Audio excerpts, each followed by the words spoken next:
Bonjour et bienvenue dans l'émission Un monde alternatif.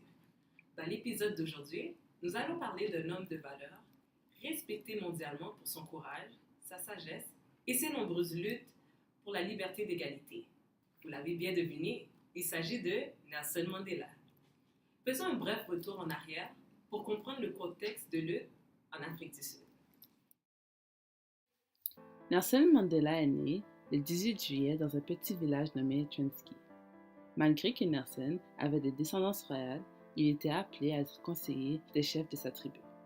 Il a vécu tout autant de racisme et d'injustice que les autres Noirs. Au fur et à mesure que le temps passe et qu'il fréquente les grandes villes, Nelson arrive à prendre conscience des grandes inégalités entre les Blancs et les Noirs. Les Blancs vivent dans des maisons visiblement plus riches et sans soucis matériels, alors que les Noirs vivent dans des bidonvilles. Une fois arrivé à l'université, il a développé un intérêt pour plusieurs choses.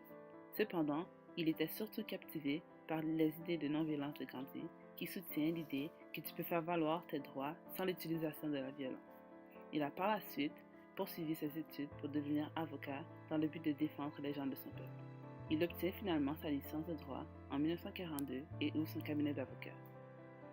En 1944, il devient membre d'un parti politique nommé le Congrès national africain, qui a pour acronyme ANC. Ce parti politique défend les droits et la liberté des différents peuples. En 1948, le gouvernement met en place un système de ségrégation raciale, l'apatride, qui veut dire séparation. Ce système a été mis en place par le Parti national, qui est dirigé par une minorité blanche, les Africans. C'est un régime de loi qui déclare que les Blancs sont supérieurs aux Noirs, aux Indiens et aux Métis. Pendant longtemps, Nelson Mandela a cru que la liberté du peuple noir pouvait être atteinte par des actes de non-violence. Ceci dit, il a choisi ce concept de non-violence dans ses approches.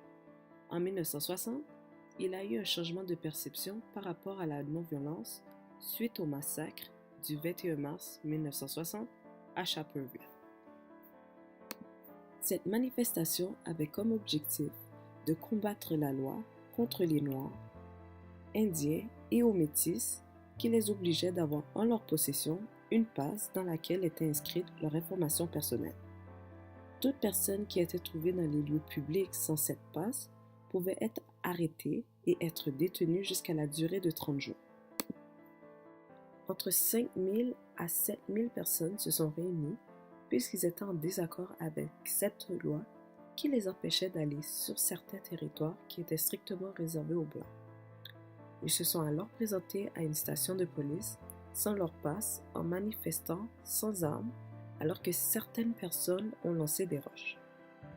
Sans avertissement, la police a commencé à tirer des balles qui ont tué 69 personnes et a causé plusieurs blessés. Suite à cette journée, Nelson a constaté qu'il avait besoin d'un nouveau plan puisque la tactique de la non-violence semblait ne pas fonctionner. Alors, c'est vraiment en dernier recours qu'il met en place dans le ANC une branche militaire en anglais nommée Spear of the Nation, auquel Nelson Mandela est le chef. Lors de leur réflexion, ils ont pensé à une série d'options et ont fini par s'entendre sur la mise en place de divers actes de sabotage. Ils ont alors décidé qu'ils allaient détruire des édifices et des propriétés gouvernementales. Suite à divers événements, Mandela s'est retrouvé en prison pour une durée totale de 27 ans. Les conditions de vie étaient médiocres, soit pires que celles des Blancs. La ségrégation était également présente dans les pénitenciers. Toutefois, ces conditions n'empêchaient pas Nelson Mandela de continuer dans sa lutte anti-apatride. Dès qu'il en avait l'occasion, il faisait passer un message pour demander l'unité du mouvement anti-apatride et l'intensification de la lutte. En 1982, Mandela fut transféré de prison où les conditions étaient meilleures. Par contre, ceci n'améliorait pas son état de santé. L'idée qu'un prisonnier politique mourrait en prison terrifiait le gouvernement. Et c'est ainsi que le président de la République à l'époque, Pieter Botha, lui offra la liberté contre un exil au Transkei et un renoncement à la non-violence. Nelson Mandela refusa son offre et lui répondit que la liberté ne se marchande pas.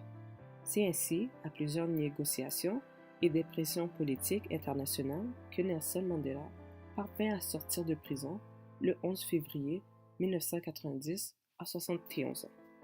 À sa sortie de prison, Frédéric de Klerk et Nelson Mandela discuta d'un accord de paix entre le peuple noir et le peuple blanc de l'Afrique du Sud. Cet accord signé en 1991 leur a permis d'obtenir le prix Nobel de la paix en 1993. Un an plus tard, Mandela se présenta comme candidat à la présidentielle et gagna les élections en 1994. Nelson Mandela devint le premier président noir de l'Afrique du Sud. Son combat contre l'injustice prit fin lors de son décès le 5 décembre 2013. On peut dire qu'il est un personnage mémorable pour ses diverses tentatives afin de rétablir la paix. Suite au documentaire que nous venons de visionner, Nelson Mandela a employé plusieurs méthodes alternatives pour combattre l'apartheid sans que cela résulte en guerre civile. Ces alternatives ont débuté par la non-violence. Par la suite, Nelson a opté pour le sabotage, la non-soumission et la réconciliation avec les Africains. Mais comment les gestes de Nelson Mandela ont-elles été une alternative? Oui, c'est parce que Nelson Mandela a plutôt opté pour une lutte pacifique. Ainsi, il s'y opposait à la violence afin de conscientiser le peuple de la situation des Noirs, des Métis et des Indiens en Afrique du Sud. Nelson a bien compris que la liberté des Noirs africains devrait résulter de l'unité, non de la violence. En effet, il a participé à de nombreuses marches pour faire changer les choses, puisqu'il trouvait que l'injustice sévissait à son époque. Par la suite, ils ont voulu faire une marche de 5 jours contre l'apartheid à Sharpeville. Malheureusement, comme ils étaient plus nombreux que les policiers, alors la tournure des choses avait changé dès le premier jour. Et nombreux sont ceux qui étaient morts, victimes de fusillades. Comme autre alternative de non-violence, Nelson a brûlé sa passe devant les policiers et les médias. Ah oui, mais que veut-il dire par passe? À cette époque, chaque Noir était dans l'obligation d'avoir en leur possession une passe d'identification. De plus, ils appelaient les autres à en faire autant. Ensuite, à partir du 1er mai 1950, l'ANC appela la grève générale. Malgré la pression du pouvoir des Blancs, près de la moitié des travailleurs noirs sont restés chez eux et des manifestations s'organisaient dans les ghettos. Après plusieurs tentatives de non-violence, Nelson Mandela réalisa que cette alternative ne fonctionnait pas pour mettre fin à l'apartheid. À l'aide de son parti politique, l'ANC, le sabotage a été une alternative utilisée. À cet effet, Nelson et son parti ont mis des bombes dans les édifices et dans les bureaux gouvernementaux de l'apartheid. Oui. Une autre alternative employée par Mandela était la non-soumission. Il était déterminé à faire régner l'égalité dans son pays, pouvant même se sacrifier pour l'équité et la liberté de ses compatriotes. Ainsi, il refusait de se soumettre aux interdictions des autorités qui tenaient à intimider les membres de l'ANC. Ces derniers ont aussi essayé d'imposer à Mandela de cesser la motivation du peuple commettant des actions opposantes au gouvernement. Et malgré que Nelson Mandela était en prison, il ne se sentait pas menacé par les décisions sévères prises par le gouvernement. Pour ainsi dire que l'ordre des avocats ont tenté de le radier de ses fonctions vu qu'il était en prison. Mais celui-ci ne voulait pas baisser les bras. Au contraire, il était plus motivé puisqu'il refusait de se faire représenter par un avocat tout en prenant en charge toutes les mesures nécessaires pour garder son titre d'avocat. Et suite à ces initiatives, le gouvernement avait tout abandonné puisqu'il pensait que Nelson Mandela n'avait pas les moyens ni les possibilités de prendre lui-même sa défense. Il était également l'un des prisonniers qui faisaient la grève de faim. Cependant, ceux qui étaient détenus pour des causes politiques ont pris l'initiative de soutenir cette grève dans l'objectif de changer leurs conditions de vie en prison et de prolonger la lutte anti-apartheid. Oui, et comme on l'avait bien mentionné au début de l'émission, que Nelson Mandela était un militant passif. En effet, la réconciliation était l'une de ses alternatives, ce qui lui confère une identité remarquable dans l'histoire africaine. Ainsi, il a préféré réconcilier avec l'oppresseur plutôt que la vengeance, puisqu'il ne voulait pas seulement la paix et la justice pour son époque, mais pour la génération future.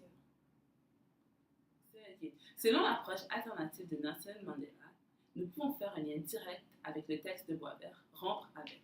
Pendant tout son combat, nationalité contre l'apartheid, il a décidé de faire sous forme de non-violence, tel inspiré de Gandhi. Donc, ce dernier a décidé de rompre avec la violence, puisqu'il s'est rendu compte qu'il ne s'agissait pas de la meilleure solution. L'autre lien avec la lecture est qu'il a décidé de rompre avec l'inacceptable, étant donné qu'il a pris conscience de la situation des Noirs en Afrique. Alors, on peut constater que Nelson favorise la justice et n'accepte pas à des comportements qui n'encouragent pas le tort commis envers le peuple noir. Pour mettre fin à notre émission, Nelson Mandela est un personnage remarquable sur qui nous devrions prendre exemple, à travers son courage, sa détermination et sa loyauté pour son peuple. Nous espérons que son parcours de vie puisse être un modèle qui nous influence à agir nous aussi de manière alternative. À la prochaine!